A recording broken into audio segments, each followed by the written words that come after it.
नमस्कार दर्शकों, दूरदर्शन मध्य प्रदेश के कार्यक्रम पर्यावरण संरक्षण में आपका स्वागत है। आपके साथ मैं हूं श्रीकांत सोनी।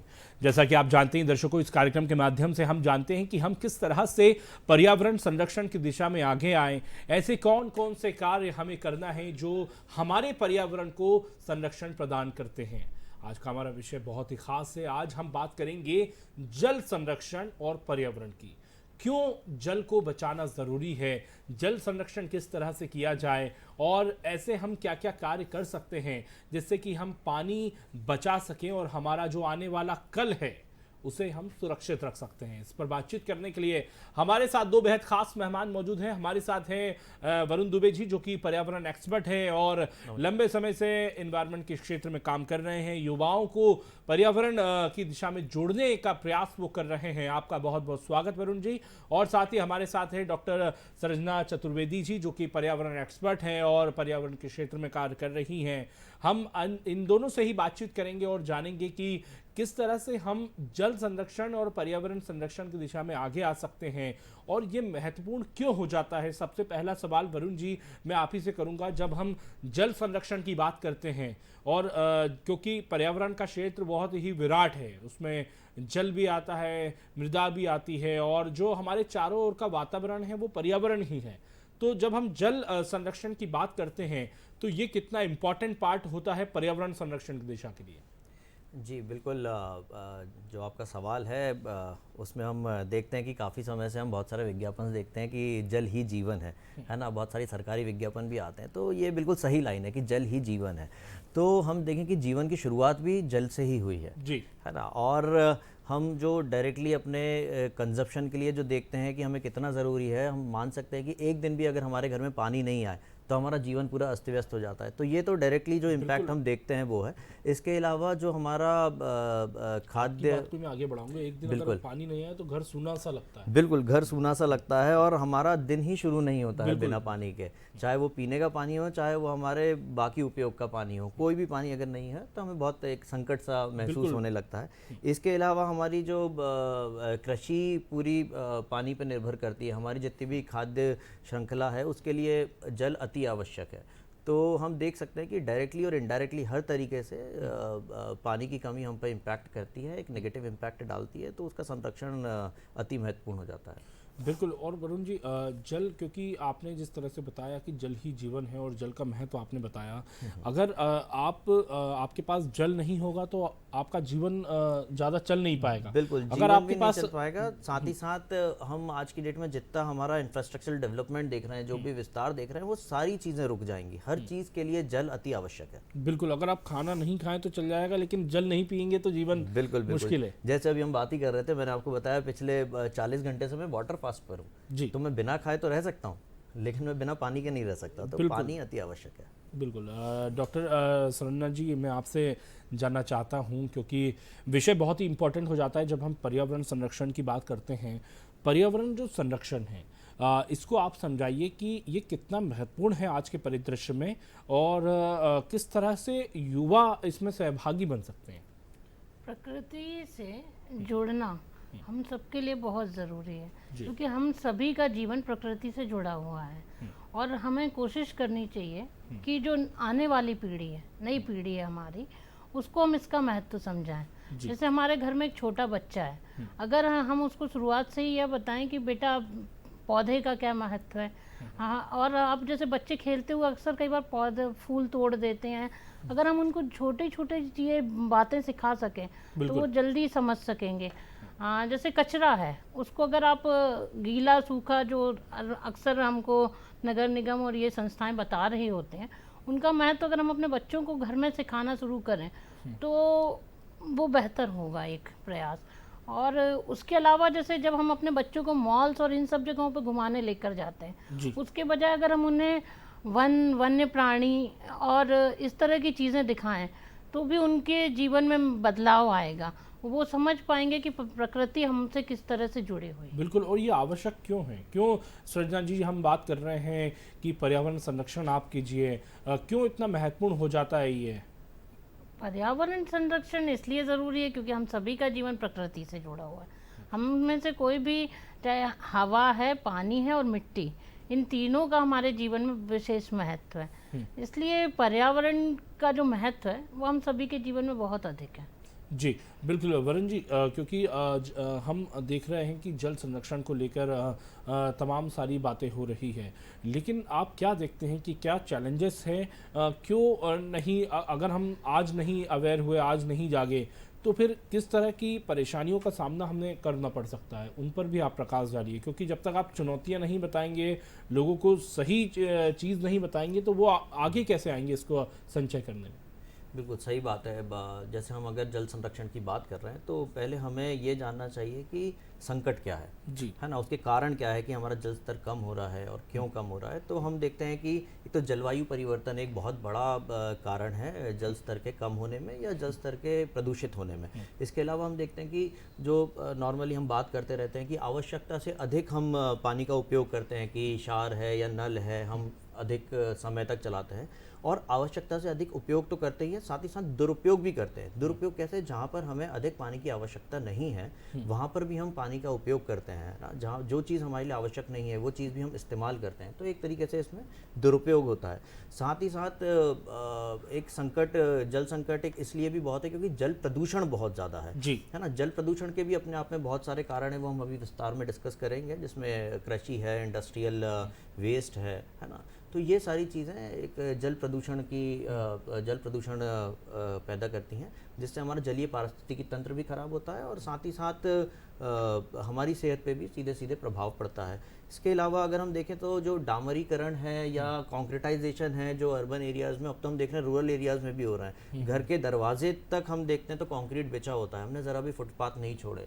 तो हमारे ज़मीन में पानी अवशोषित कैसे होगा? क्योंकि पेड़ तो हमने बचाए नहीं, अर्बन एरियाज़ के हमने सारे फॉरेस्ट ख़त्म कर दिए, तो पेड़ बचे नहीं हैं, घर तक मिट्टी का एक कण नहीं छोड़ा हमने, तो जल अवशोषित ज़मीन में होगा कैसे? रेन वाटर हार्वेस्टिंग हम कर नहीं रहे हैं। तो ये सारी समस्या हैं जिसकी वजह से हमारा जो ग्राउंड वाटर है वो कम होता जा रहा है। और हम कई शहरों में, कई गाँव में, इनफैक्ट एग्रीकल्चर बेल्ट में हम देख रहे हैं कितनी समस्या पानी की अभी हो रही है।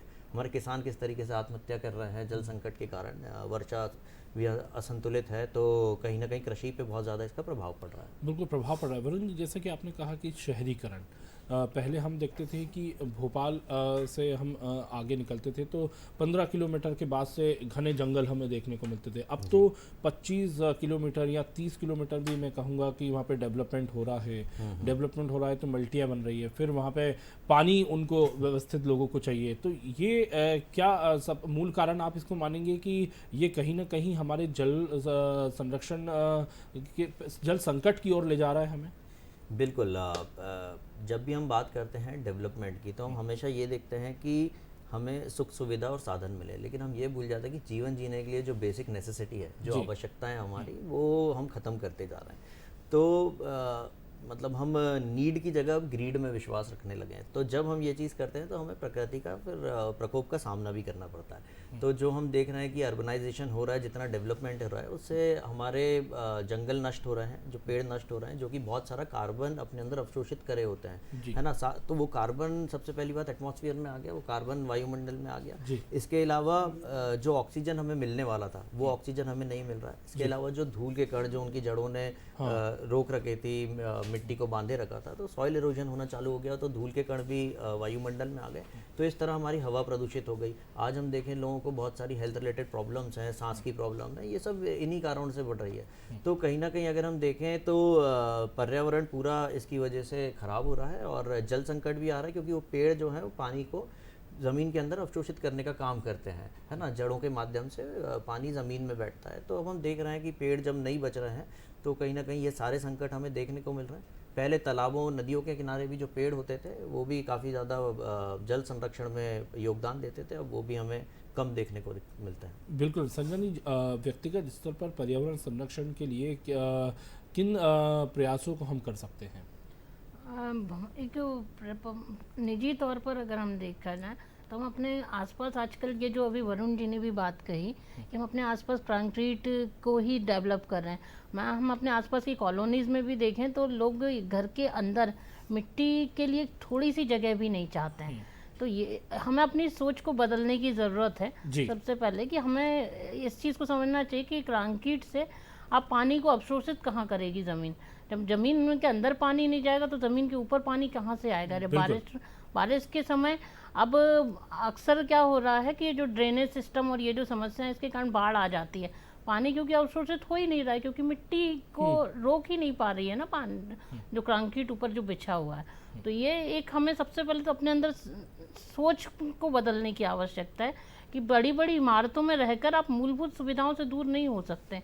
और मूलभूत सुविधाएं हमारी अगर देखा जाए तो वो हवा, पानी और मिट्टी ही है। तो इस चीज़ को हमें सबसे पहले समझने की आवश्यकता है।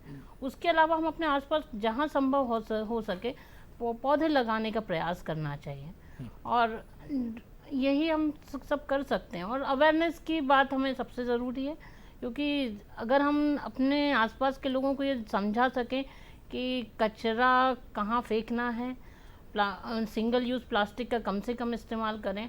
अगर हम बाहर जा रहे हैं तो प्लास्टिक की बिस्लरी की जो या पानी की बॉटल्स लेने के बजाय अगर हम अपने साथ एक बॉटल कैरी करें तो वो लंबे समय तक चलेगी भी, हमारा पैसा तो बचाएगी, और साथ में प्लास्टिक की वजह से जो पर्यावरण को नुकसान होगा उससे भी हम बच सकते हैं। और अगर इन चीज़ों को हम फॉलो करेंगे तो हम अपने बच्चों को भी सिखा सकते हैं। बिल्कुल वरुण जी, प्लास्टिक प्रदूषण की संजना जी ने बात उठाई है, तो ये कितना इम्पोर्टेंट हो जाता है कि जो प्लास्टिक है वो कई बार ऐसा भी होता है कि जब हम लोग ट्रेवल कर रहे होते हैं तो कार में से प्लास्टिक फेंक देते हैं, वो खेतों में चली जाती है। तो प्लास्टिक प्रदूषण और भूजल स्तर घटने का कारण मैं आपसे जानना चाहता हूँ। ये बात अगर प्लास्टिक पोल्यूशन की हो रही हो तो ये सभी जानते हैं कि प्लास्टिक एज ए कल्प्रेट हमारे पर्यावरण के विनाश में बहुत ज़्यादा योगदान है। लेकिन वो पर्यावरण के विनाश में योगदान बस प्लास्टिक का नहीं है, योगदान हमारा है। प्लास्टिक हमारी सुविधा के लिए, हमारा जीवन आसान करने के लिए आविष्कार किया गया था प्लास्टिक का। प्लास्टिक अगर देखा जाए उसे सही तरीके से इस्तेमाल किया जाए तो प्लास्टिक ड्यूरेबल होता है, लंबे समय तक चलता है।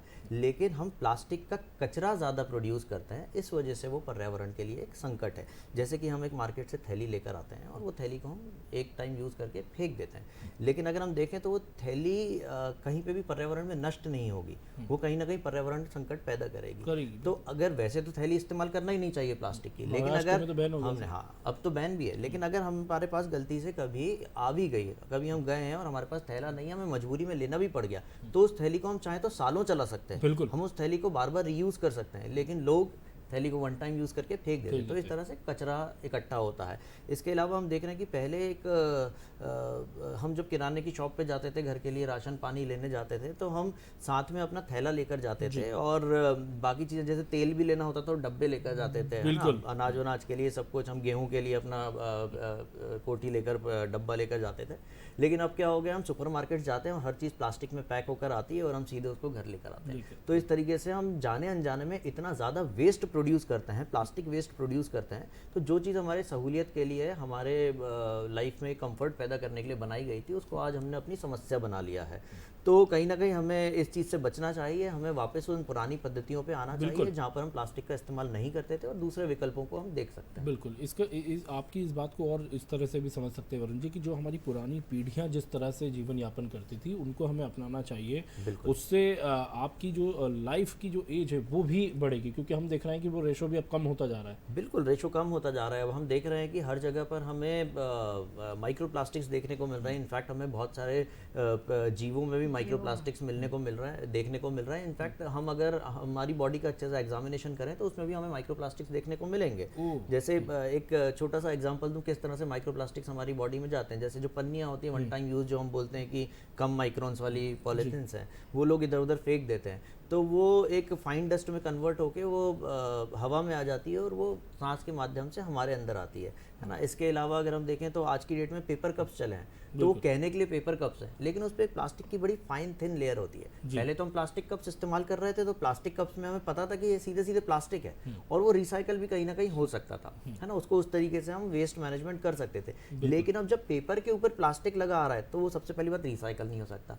फिर जब भी हम उसमें कोई गर्म पदार्थ, पेय पदार्थ पीते हैं तो वो पूरा प्लास्टिक गल के हमारे अंदर चला जाता जी। है। माना जाता है रिसर्च के अनुसार कि एक जो चाय का कप होता है, जो प्लास्टिक का, जो पेपर का कप होता है प्लास्टिक कोटिंग वाला, उसमें अगर हम कोई गर्म पेय पीते हैं तो 25,000 माइक्रो प्लास्टिक हमारी बॉडी में जाते हैं। बिल्कुल वरुण जी, ये सब बातें ऐसा नहीं है कि मतलब लोगों को पता नहीं है, कई लोगों को पता भी है लेकिन क्या सुधार नहीं करना चाहते, लापरवाही कर रहे हैं। अब मैं आपसे पूछूंगा सर कि जल संचय जब हम की बात कर रहे हैं, जल संरक्षण की बात कर रहे हैं, तो नदी तालाब, आज कई नदियां सूख चुकी है, तो जो वाजिब चिंता है वो किस तरह से दूर हो, इस पर आप प्रकाश डालिए। देखिए, बात जब हम जल संचय की करते हैं तो हमें सबसे पहले ये देखना ज़रूरी है कि हमारा वाटर फुटप्रिंट क्या है, हमारे जो भी एक्शंस हैं उनका वाटर फुटप्रिंट क्या है। जैसे वाटर फुटप्रिंट अगर जो नहीं जानते तो मैं उन्हें बता दूं, जो वाटर फुटप्रिंट हम इस तरीके से नापते हैं, जो हमारे 3 तरह के पानी होते हैं। एक ब्लू वाटर, जिसको हम सरफेस या ग्राउंड वाटर कह सकते हैं। इसके अलावा एक ग्रीन वाटर होता है जो कि हमारा रेनफॉल से आता है। इसके अलावा एक ग्रे वाटर जो हम इंडस्ट्रीज़ में या एग्रीकल्चर में पॉल्यूटेंट्स को डाइल्यूट करने के लिए इस्तेमाल करते हैं। तो ये 3 तरह के पानी को हम इसमें कंसिडर करते हैं, जिससे हम वाटर फुटप्रिंट नापते हैं कि किसी भी चीज़ को प्रोड्यूस करने में हमें उसमें कितने पानी की आवश्यकता लगी। तो अगर हम पहले समस्या की तरफ जाएं, समस्या देखें तो वाटर फुटप्रिंट किस चीज़ का कितना होता है जो हमारे दैनिक जीवन में योगदान रखती है।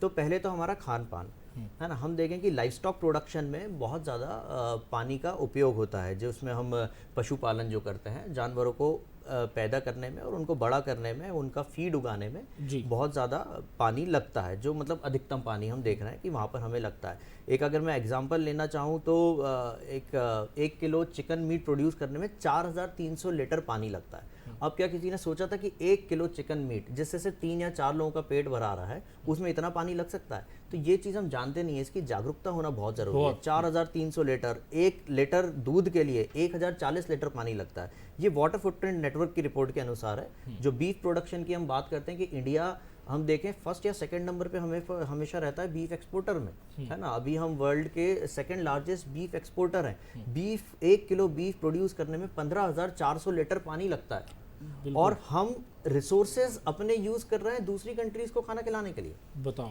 हमारा पानी हम उपयोग में ला रहे हैं। वहीं अगर मैं दालों की बात करूं तो 1 किलो दाल उगाने में हमें 1650 लीटर पानी लगता है, और 1 किलो दाल से कितने लोग पेट भर सकते हैं? तो जी, ये इतनी गंभीर चिंता आप बता रहे हैं, आपको नहीं लगता कि इस पे बहुत ही सख्त से सख्त नीति अपनाई जाना चाहिए? बिल्कुल, सख्त से सख्त नीति भी अपनाई जाना चाहिए। जैसे कि हम देख रहे हैं कि अभी मीट प्रोडक्शन पे या डेयरी इंडस्ट्री में बहुत सारी योजनाएं आती हैं, एनिमल हस्बेंड्री को लेकर बहुत सारी योजनाएं आती हैं, बहुत सारी सब्सिडीज आती हैं।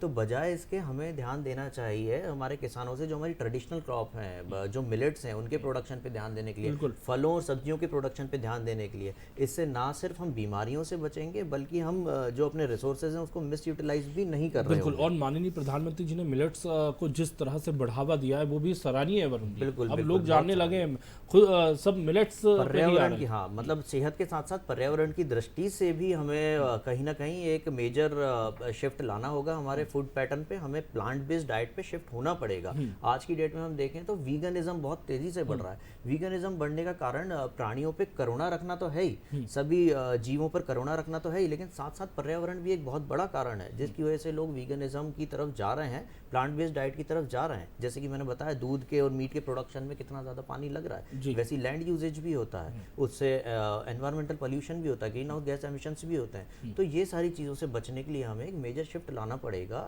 एनिमल बेस्ड डाइट से प्लांट बेस्ड डाइट की तरफ। जी जी बिल्कुल। और जो नदी तालाब हैं जो सूख चुके हैं, कई नदियां और तालाब भी लगातार सूख रहे हैं, वो चुनौतियां किस तरह से वरुण जी दूर करें किसान? देखिए, पर्सनल लेवल पे सभी को ये चीज़ करनी पड़ेगी।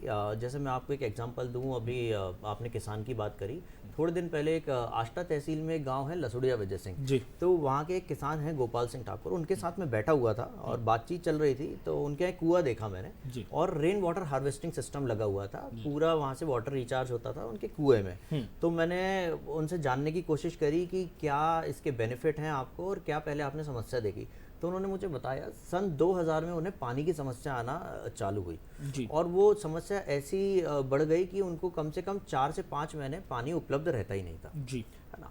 लेकिन फिर जैसे जैसे उन्होंने देखा कि ये समस्या क्यों हो रही है, तो उन्होंने फिर रेन वाटर हार्वेस्टिंग 2006 में आके लगवाया। तो 2006 में जब उन्होंने उस ग्रीन वाटर को हार्वेस्ट करना चालू किया जो रेनफॉल से आता है और उसको रिचार्ज करना चालू किया कुएं में, तो 2010 में आके ये स्थिति हुई कि उसके रिजल्ट उन्हें देखने को मिले, 1-2 महीने ज़्यादा उन्हें पानी मिलने लगा। ठीक। और आज की स्थिति ये है कि 12 महीने उनके पास शुद्ध जल होता है, पीने योग्य शुद्ध पानी उनके पास होता है। साथ ही साथ उनके खेतों के लिए भी उनके पास पर्याप्त पानी होता है। तो अगर हम देखें कि हम जल संरक्षण करना चाहें तो बहुत आसान है। हम सब मकानों में रहते हैं, हम अगर अपने घरों पे एक रेन वाटर हार्वेस्टिंग, एक वाटर रिचार्ज सिस्टम लगा लें तो मिट्टी तो हमने छोड़ी नहीं है, लेकिन अगर हम एक पाइप डाल के छोड़ दें तो ज़मीन में वो पानी जाएगा, हमारे बोर वापस रिचार्ज होने लग जाएंगे, तो आने वाले समय में संकट खत्म हो जाएगा। ठीक है वरुण जी, इसी बात को मैं आगे बढ़ाऊंगा कि जो आपने वाटर हार्वेस्टिंग सिस्टम का जो महत्व बताया, मैं आज तक आई हूँ वहाँ पे पार्वती नदी आप देखते ही हैं, वो बिल्कुल जिस तरह से कल बहती है, तो समझना ये भी होगा कि अगर आप नदी क्षेत्र के पास रह रहे हैं या नर्मदा नदी के पास रह रहे हैं, गंगा नदी, तो उन पे आश्रित आप नहीं रह जाइए। आपको वाटर हार्वेस्टिंग सिस्टम की महत्वपूर्णता भी समझना पड़ेगी कि वो क्या काम करता है। नहीं, बिल्कुल बहुत सही चीज़ आपने कही। नदियों से मुझे एक और वाकया याद आया कि वाटर हार्वेस्टिंग किस लिए ज़रूरी है। हमें खुद अपने संसाधन की व्यवस्था करनी होगी। अभी मैं देख रहा था नदी भरी है, वो अपना काम कर रही है, लेकिन जहाँ पानी की कमी है वो आपको पूरा वाटर हार्वेस्टिंग सिस्टम से ही होगी। नदी तो बिल्कुल अपना काम कर रही है, लेकिन नदियों को बचाने के लिए हम क्या कर रहे हैं, है ना। जैसे मैंने जल प्रदूषण की बात करी थी, तो यहाँ पर हमारे जो सीवेज ट्रीटमेंट प्लांट्स है, STPs, उनकी भी एक बहुत बड़ी महत्वपूर्ण भूमिका आ जाती है। जैसे मैं जगह का नाम तो नहीं लूँगा कौन सी STP की बात कर रहा हूँ, लेकिन यमुना नदी की बात है। तो यमुना नदी में जल का प्रदूषण इतना ज़्यादा बढ़ गया है और बहुत सारी STPs हैं जिनमें बिना ट्रीटमेंट के पानी आ रहा है। तो वहाँ के उसी के तट के किनारे आप आसपास बसे हुए एक गाँव के एक व्यक्ति से मेरी बात चल रही थी कि इतना ज़्यादा प्रदूषण है तो आप लोगों के सेहत पे क्या प्रभाव पड़ रहे हैं और आप लोगों को क्या लगता है।